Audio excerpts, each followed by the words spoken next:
तेरा। बोल नारायण भगवान की, शंकर भगवान की। कैलाश पर्वत पर विराजमान आज भगवान शंकर बोल पड़े देवी। उसी समय रावण समझ गया कि अब मेरा उद्धार होने वाला है, क्योंकि रावण भी कोई हल्का युद्ध थोड़ी था। क्योंकि रावण जानता था कि मुझे सांप लगा हुआ है, और वो जानता था कि जब जब मैं धरती पर आऊंगा पीछे से उद्धार करने के लिए नारायण को आना ही पड़ेगा। एक बार तो रावण को लगा कि क्यों ना उनके चरणों में जाकर के प्रणाम करूं, क्षमा याचना करूं, एक बार जाकर के दर्शन करूं। क्योंकि अगर खरदूषण को उन्होंने मारा है तो बिना भगवान के खरदूषण को कोई मारने वाला है ही नहीं। लेकिन फिर विचार किया कि अगर आज मैं ये समझ करके उनके चरणों में चला जाऊंगा कि ये भगवान है, तो दूसरी तरफ दुनिया वाले ये कैसे समझेंगे कि भाई की परिस्थिति कुछ भी हो, एक भाई का कर्तव्य होता है एक बहन की रक्षा करना। रावण ने कहा कि भगवान भले हो, लेकिन बहन के ऊपर हाथ उठाया है तो बहन की रक्षा करने के लिए भले मुझे भगवान से युद्ध करना पड़े, मैं युद्ध जा करके करूंगा। आज रावण ने विचार किया कि बदला कैसे लिया जाए, तो विचार किया कि उनके साथ में सुभद्रा ने बताया है कि कोई स्त्री है, तो क्यों ना उन्होंने हमारी बहन का अपमान किया है तो हम भी उनकी स्त्री का हरण करेंगे। इधर मारीच के पास जाकर के कहते हैं कि आप जाओ, जाकर के हिरण बन जाओ। वो जाकर के हिरण बनते हैं। इधर भगवान राम हिरण का, क्योंकि जानकी जी के कहने से ही बार बार जानकी जी ने कहा कि ये सुंदर सा हिरण है, भगवान जाओ जाकर के इसका वध करो। तो राम ने समझाया कि नहीं, यहाँ पर माया में कोई राक्षस हिरण बन करके आ सकता है। जानकी जी ने कहा नहीं, जाओ जाकर के यही हिरण चाहिए। राम जी ने कहा ठीक है। ध्यान देना, राम की इच्छा के बिना पत्ता नहीं हिलता। तो राम तो जानते हैं कि आगे की तरफ मुझे कैसे जाना है। राम लक्ष्मण जी को इशारा करके चले गए, भाभी माँ की रक्षा करना, मैं अभी आता हूँ। राम कुटिया से बाहर हिरण के पीछे पीछे जैसे ही भगवान राम ने हिरण में बाढ़ दिया तो इसके मुख से राम नहीं निकला, इसके मुख से हाय लक्ष्मण, हाँ लक्ष्मण, आइए लक्ष्मण मेरी रक्षा करिए, ऐसा इसके मुंह से निकला। राम का नाम नहीं लिया।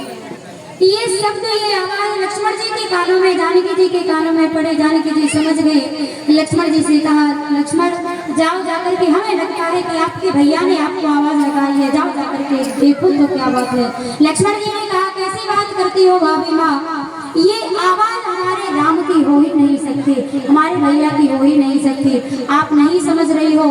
ये जो वन है यहाँ पर बड़े बड़े राक्षस रहते हैं, मायावी राक्षस रहते हैं, वो कोई भी रूप बदल करके आ सकते हैं, कोई भी आवाज निकाल सकते हैं, इसलिए आप चिंता मत करो।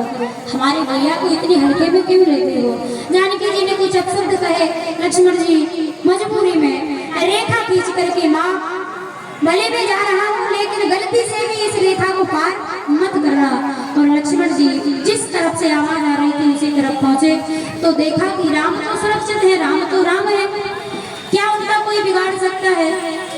इधर रावण ने मौका पा करके आज साधु का रूप धारण किया, आवाज लगाई। जानकी जी फल लेकर के आती हैं। रावण ने कहा कि ऐसे नहीं लेंगे, यहीं आकर के मुझे दो। और आज जानकी जी ने गलती कर दी, रेखा लाग करके आज रावण को फल देने के लिए जैसे ही आए तो तुरंत रावण ने अपने रथ में बिठा लिया। बोल गोविंद भगवान की। जानकी जी का हरण हुआ। इधर भगवान राम को पता चलता है, दोनों लौट करके आए कि पिया खाली। अब तो दोनों भाई आगे की तरफ, क्योंकि आगे की तरफ इन्हें जाना ही था।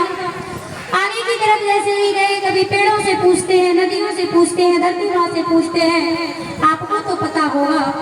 और चले ही जा रहे थे कि रास्ते में राम राम कहते हुए कोई पड़ा हुआ है, आवाज आ रही है। और जाकर के देखा तो एक गिद्ध पड़ा हुआ है और राम राम कह रहा है। ऐसा लग रहा है कि उसका अंतिम समय है, ये अंतिम सांसें गिन रहा है। और आज राम राम की आवाज राम जी ने सुनी, उसके पास पहुंचे, देखा एक गिद्ध जिसका नाम है जटायु। और जाकर के देखा भगवान राम ने जटायु जी को गोदी में उठाया गोदी में लिटा करके कहा कि ये हालत आपकी किसने की है।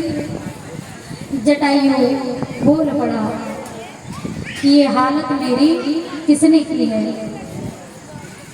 और जटायु जी कहते हैं कि नाथ दशानन यही गत की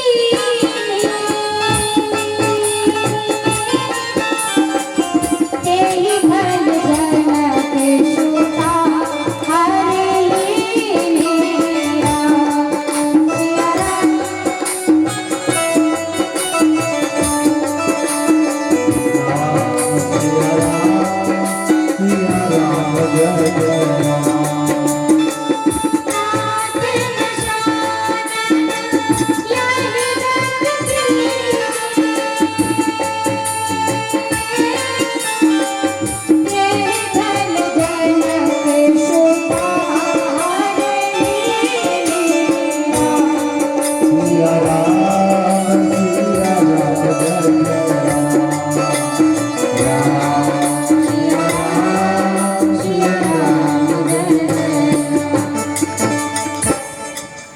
जटायु जी बोल पड़े नाथ दशानन यही गत कीन्ही तेहि खल जनक सुता हर लीने।